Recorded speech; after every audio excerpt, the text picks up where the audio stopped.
Tout pour investir. Dose d'économie. Votre dose d'économie. Nicolas Dose. Alors, le nouveau Front populaire a dévoilé son programme pour la prochaine mandature. C'est vrai que vendredi, on a davantage réagi à la publication du programme du Rassemblement national. On avait que celui-là. Maintenant, on a celui du nouveau Front populaire. Que dit-il sur le terrain économique ? À peu près, on va dire à la louche, 280 milliards d'euros de dépenses supplémentaires par an, ce qui ferait presque relativiser le programme du RN, qui ne va pas aussi loin.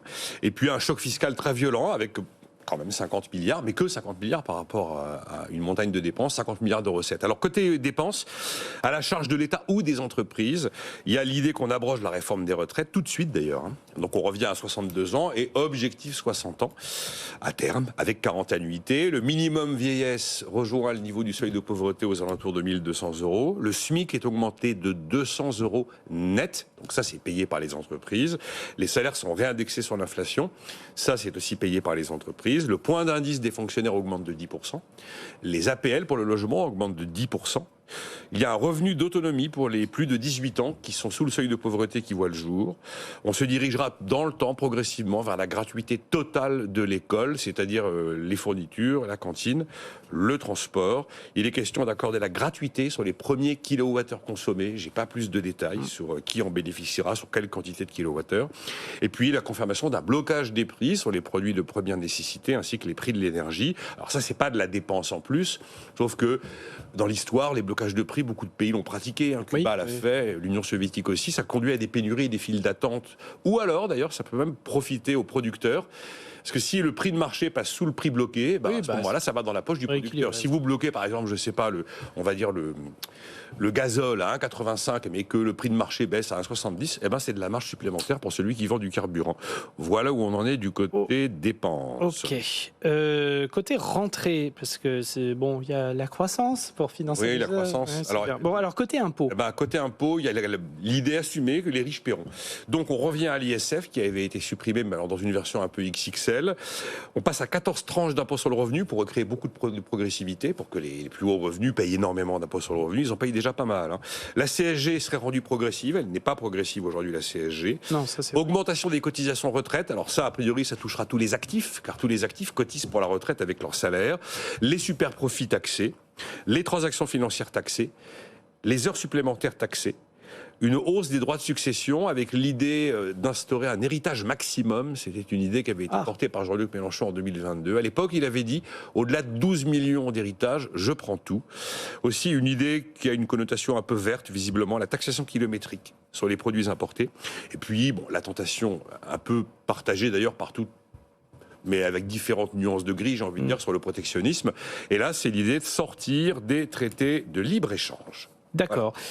Voilà. On a à peu près une idée fiable. Si on applique le programme, quelles conséquences ça peut avoir ? Automatiquement, ça fait exploser les déficits et la dette. Je ne dis pas qu'ils n'ont pas hérité d'une situation déjà très dégradée par l'actuel exécutif. Enfin, ça fait exploser les déficits et la dette à des niveaux qui sont difficilement imaginables aujourd'hui. Le problème, c'est qu'automatiquement, on ne respectera plus du tout nos engagements budgétaires européens. Et il y a un moment, on risque d'essorer la patience des pays qui sont plus au nord en Europe et qui, eux, respectent les règles budgétaires. Après, si vous augmentez le SMIC, effectivement, ça profite aux gens qui sont payés au SMIC, mais là, on sait qu'on augmente le chômage des peu qualifiés. Ça a été, encore une fois, validé à plusieurs reprises. Il y a une perte de compétitivité pour les entreprises, même si c'est vrai qu'il n'y a pas de hausse de l'impôt sur les sociétés. Il y a quand même des endroits où le coût du travail est augmenté.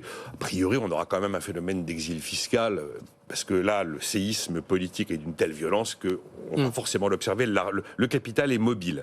Sur un programme très approchant, celui de la NUPES en 2022, Terra Nova, qui est un think tank marqué à gauche quand même, avait considéré que c'était un désastre prévisible. Alors après, on peut se dire que la seule qui respecte le programme, c'est la machine à laver, et qu'a priori, on va sûrement édulcorer cette histoire au fil du temps, dans la mesure où tout ne sera pas applicable.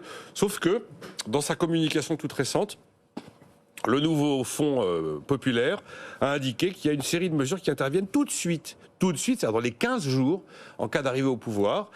Je pense à l'abrogation de la réforme des retraites. Quand vous aurez dit aux gens c'est fini, c'est plus 64, plus 62, pour revenir en arrière, Ok, Oui, là, ce sera coton.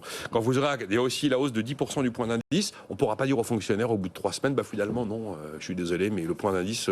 Oui, complètement. Voilà. Quand vous aurez augmenté les APL, ce sera aussi compliqué, même si à la limite c'est plus accessible de faire machine arrière. Quant à la hausse du minimum vieillesse au niveau du seuil de pauvreté, c'est pareil. Faire machine arrière quand on leur a accordé tout de suite. Là, il compte agir par décret sur ces premières mesures. On a vu d'ailleurs que devant le risque de devoir assumer des promesses intenables, le Rassemblement national a commencé à reculer sur pas mal de trucs ce week-end. Ça pourrait être le cas aussi. Ça pourrait être le cas. Enfin voilà, vous savez tout. Hein, Bon. Et puis voilà, vogue le navire.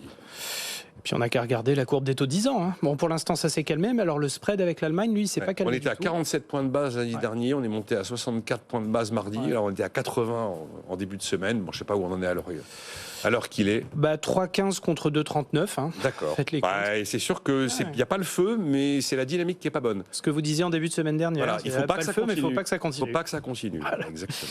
Merci Nicolas Dose.